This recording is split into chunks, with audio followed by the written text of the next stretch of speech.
Assalamualaikum warahmatullahi wabarakatuh. Saya Cikgu Muzaffar, Guru Akademik di Mahat Tabiah Haraki An-Nur.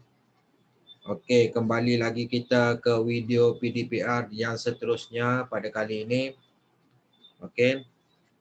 Kali ini istimewa sikit sebab video PDPR pada kali ini ditaja oleh Min Cafe, kopi garam buluh. Okay, Min Cafe, kelebihan Min Cafe ni salah satunya dia memberi tenaga kepada kita sepanjang hari. Okay, tidak mengantuk, tidak rasa lesu, dia membuang toksin-toksin dalam badan.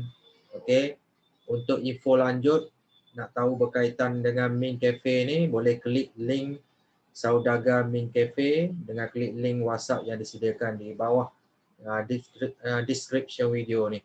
Okey, baik. Terima kasih kepada penaja kita. Okey, baik. Kita teruskan sesi pengajian kita pada hari ini. Okey.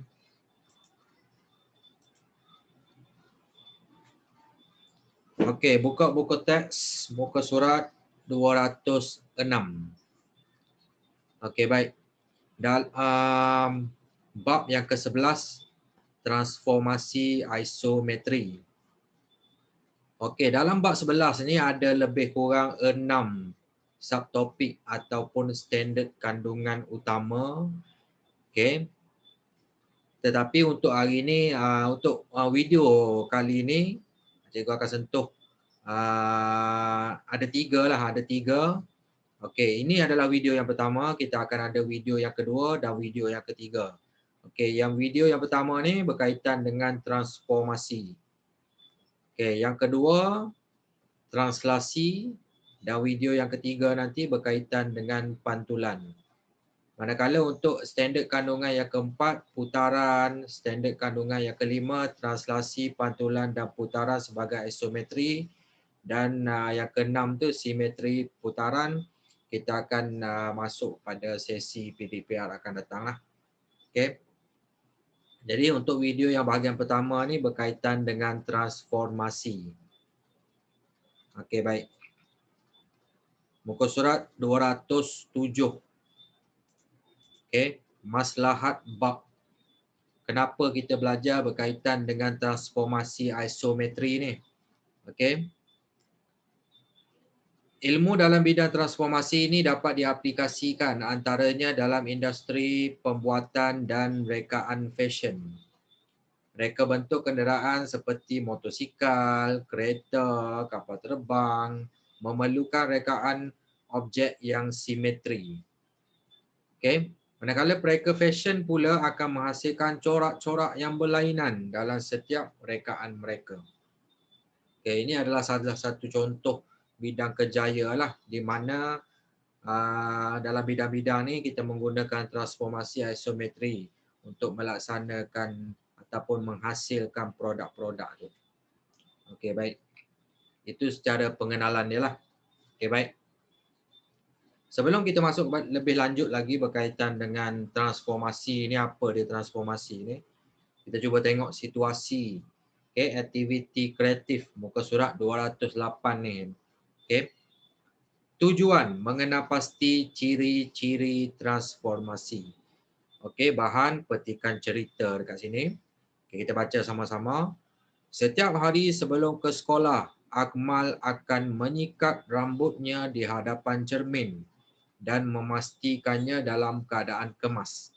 Sambil menikmati sarapan pagi, dia akan duduk di bawah kipas ciling yang berpusing untuk mengelakkannya berpeluh semasa sarapan. Selesai bersarapan, Akmal berjalan dari rumahnya ke perhentian bas untuk ke sekolah. Okay, ada 3 situasi dekat situ. Jadi langkah secara berkumpulan bincangkan situasi. Yang pertama, Akmal di hadapan cermin. Yang kedua, kipas siling yang berpusing. Yang ketiga, Akmal berjalan dari rumahnya ke perhentian bas. Okey. Adakah situasi tersebut mengubah rupa bentuk Akmal dan bilah kipas? Daripada situasi tersebut, apakah yang anda fahami tentang pengertian transformasi dalam kehidupan harian Akmal? Okey, secara kesimpulannya dekat sini cikgu nak bagi tahu ketiga-tiga ni melibatkan transformasi. Okey. Transformasi merupakan proses mengubah kedudukan, orientasi atau saiz image sesuatu objek melalui translasi, pantulan dan putaran. Imej yang dihasilkan oleh transformasi isometri adalah kongruen. Jadi tiga gambar rajah tadi, okey. Akmal sikat rambut dekat cermin, itu kita panggil pantulan. Okey, Akmal duduk di bawah kipas siling. Kipas siling tu berputar, jadi melibatkan putaran. Manakala Akmal berjalan dari rumahnya ke petiang bas untuk ke sekolah tu adalah translasi. Okey. Baik, kita faham perbezaan ketiga-tiganya. Okay, kita masuk kepada subtopik yang pertama ataupun standard kandungan yang pertama, transformasi. Transformasi dalam bentuk, saiz, kedudukan dan orientasi suatu objek.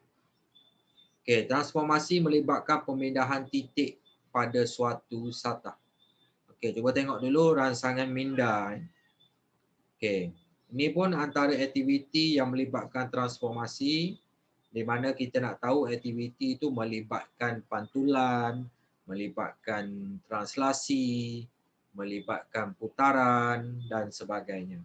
Okey, maksudnya benda samalah dia nak ceritakan transformasi ni ada jenis-jenis dia tadi. Okey. Baik. Tengok muka surat 209 ni. Cikgu ringkaskan, sebelum transformasi berlaku, bentuk rajah asal dinamakan objek. Selepas transformasi, bentuk itu dinamakan imej. Transformasi merupakan padanan suatu titik pada suatu satah. Apabila objek bergerak dalam suatu transformasi, setiap titik objek itu mengikut corak pergerakan yang sama. Sebagai contoh kat sini. Transformasi merupakan satu pergerakan dengan orientasi dan padanan yang tertentu tanpa mengubah rupa bentuk. Okey, contoh di sebelah ni kita tengok pergerakan objek A, B, C, D ke imej A', B', C', D' dengan pergerakan 3 unit ke kanan dan 3 unit ke atas. Okey, baik. Contoh 1. Antara berikut yang manakah menunjukkan transformasi dan mengapa? Okay, A, B, C dan D. Cuba tengok. Okay, A ni. Transformasi kerana tidak mengubah rupa bentuk. B, transformasi kerana hanya berubah kedudukan dan tidak berubah bentuk.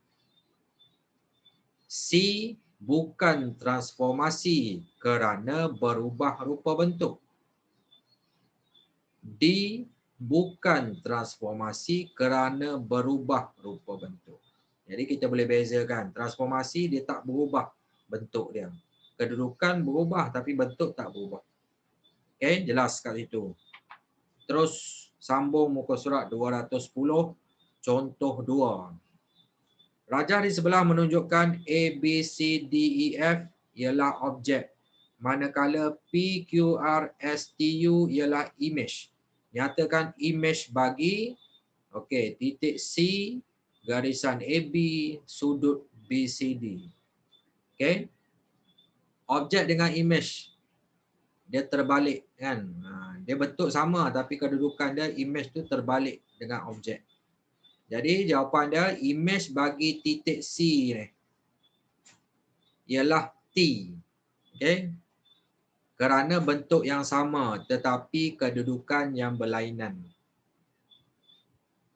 B, imej bagi garisan AB tu ialah RS kerana imej itu mempunyai ukuran yang sama panjang. C, imej bagi sudut BCD ialah STU kerana sudut BCD mempunyai saiz yang sama dengan sudut STU. Okey? Jelas contoh dua tu. Perkara yang kedua yang berkaitan dengan transformasi kita panggil kekongruenan. Okey, kekongruenan. Secara mudahnya kekongruenan ni cikgu bagi tahu dia sama bentuk, sama saiz. Kekongruenan ni. Okey baik, tanpa melengahkan masa, tengok dekat kotak kuning ni muka surat 210 ni. Dua objek adalah kongruen jika kedua-duanya mempunyai bentuk dan saiz yang sama tanpa mengambil kira orientasi pergerakannya. Okey, faham kongruen tu apa? Okey baik, muka surat 211. Sebagai contoh, alat biasa yang digunakan untuk menentukan kekongruenan ialah pembaris, protractor, jangka lukis dan kertas surih. Anda boleh menggunakan alatan ini untuk meneroka sifat kekongruenan.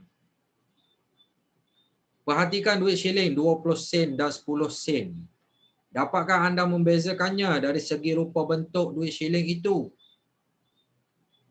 Jika semua duit shilling berbentuk bulat, maka duit itu adalah serupa. Adakah anda setuju dengan pernyataan ini? Semua duit shilling 10 sen adalah kongruen, manakala duit shilling 20 sen dan 10 sen adalah serupa tetapi bukan kongruen. Bentuk dia punya bentuk serupa, bulat, tapi kongruen ni saiz tak sama. Okey. Baik. Selesai yang tu. Okey, contoh 3. Antara dua pasangan raja di bawah, yang manakah kongruen? Nyatakan sebabnya. A ni. Tidak kongruen kerana saiz yang tidak sama. Manakala yang B ni, kongruen kerana saiz sama. Walaupun kedudukan dan orientasi tidak sama. Okey. Baik, selesai itu. Contoh 3. Nak bagi mahir berkaitan dengan kongruen ni, boleh try. Jom cuba ni, 11.1 ni. Jawapan boleh tengok dekat belakang buku teks ni, kita ada jawapan, boleh rujuk dekat situ. Okey. Selesai berkaitan dengan transformasi dalam buku teks ni. Jadi, untuk yang translasi, untuk yang pantulan, putaran tu kita akan tengok sentuh pada video yang lain akan datang. Okey, hari ini nak sentuh terus berkaitan dengan buku modul aktiviti mesra digital ni, muka surat 99. Kita nak cuba tengok soalan dan kita cuba jawab soalan ni. Okey, baik.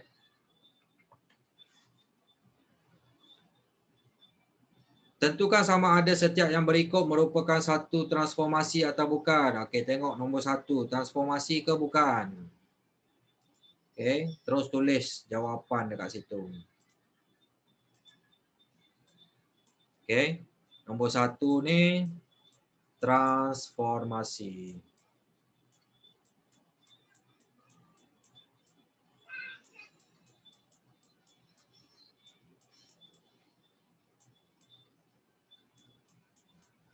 Okey. Okey, nombor 2. Transformasi ke bukan? Sama saiz ke tidak? Kongruen ke tidak? Jadi kalau kita tengok ni dia saiz tak sama. Jadi tak kongruen. Bila tak kongruen, bukan transformasi. Okey, tulis kat situ.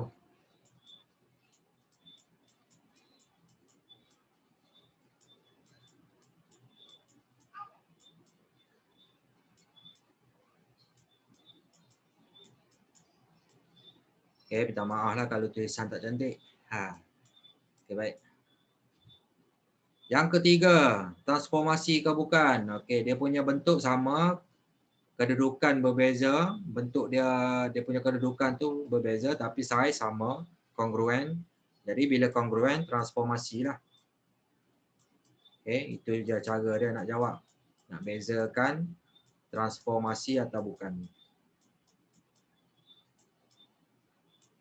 Okay. Baik, selesai nombor 1. Okey, baik. Yang A tu selesai. Okey. B. Tentukan sama ada setiap pasangan bentuk yang berikut kongruen atau tidak. Okey, tengok bentuk sama saiz ke tidak. Okey, nombor 1 dah boleh nampak dah. Kongruen. Ejaan dia kongruen.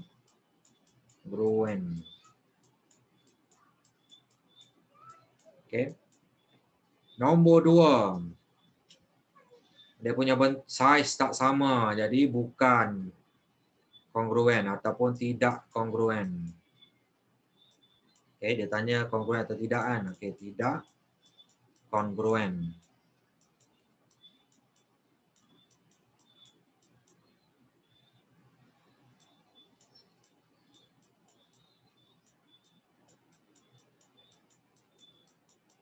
Okey, nombor 3.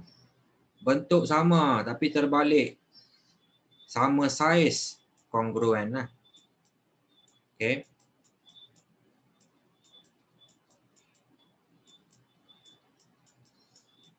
Okey, tulis kat situ kongruen. C. Okey, C ni kena lukis. Okey, sisi 4 ABCD dan PQRS adalah kongruen.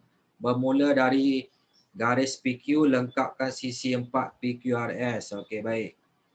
Jadi dia kedudukannya mungkin berbeza tapi saiz dia sama. Okey, cuba tengok ABCD. Okey, katakan dia PQ ni dia bermula PQ 4 unit. Okey, maksudnya kat sini kalau yang sisi 4 ni pun bermula daripada A kan, pergi B 4 unit. Maksudnya kongruen lah tu, PQ. Lepas tu dia kena ikut urutan lah. Kalau A pergi B, B pergi C, C pergi D, D pergi A balik. Jadi kalau P pergi Q, okay, nak pergi kepada R dan S, Q dia kena ikut yang ni lah. Kalau B pergi C, maksudnya Q pergi R. Ikut dia punya transformasi yang sama. Okay. Kalau yang ni kita tengok B pergi C ni, satu, satu, tiga. Maksudnya orang kata dia bergerak ikut yang ni, BC. Jadi kita tanda R ni macam tu. Macam tu. Dia mesti sama macam ni kedudukan dia. Okay. 1, 3. 1, 3. Macam tu lah. 1 unit, 3 unit ke bawah. Lepas tu ikut CD pula. CD 2 unit. 2 unit ke sini. Naik atas ni 5. Jadi dia kena ikut yang ni. Okay. 2 unit. Yang ni 5. 2 unit kat sini. Okay. Itu tanda kat sini. Okay. Dia akan jadi macam ni lah. Okay. Lepas tu DA tu. 5 petak. Jadi dia kembali ke P tu 5 petak. Betul tak 5 petak? Okey, jadi tarik ke P tu macam tu. Okey, jadi R labelkan dia R ni S. Okey. P Q R S. Macam tu. Okey, selesai untuk nombor 1. Okey, nombor 2 pula sama je konsep dia. Okey, A B C D kembali ke A balik. Jadi P Q. Okey. Dia ikut yang kata ni BC pula. Lepas Q nak pergi B C berapa ni? 3 3. Jadi 3 3 kat sinilah atas ni. Okey, titik R tu. Okey, jadi sambung kat situ. Okey, R kat sini. Okey. Lepas tu C pergi D 2. Okey, 2 ke kanan, 3 naik atas. Okey, jadi yang ni pun kena ikut macam CD juga. Okey, 2 6 ke bawah. Sini, maksudnya DA tu DA 5 kat sini kan. Jadi kat sini mesti 5 juga. 1, 2, 3. DA tu 4, AD 4. Jadi PQ kat sini. Dia mesti 4 kongruen kan. Okey, tarik ni.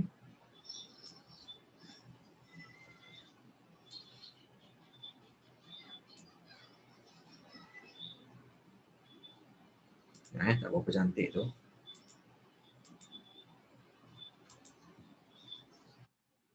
Okey, cikgu cuba cantikkan. Okey.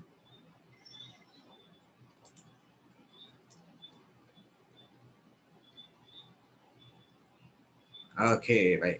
Macam itulah. PQR S. Okey. Selesai kita punya latihan dalam buku modul aktiviti ni.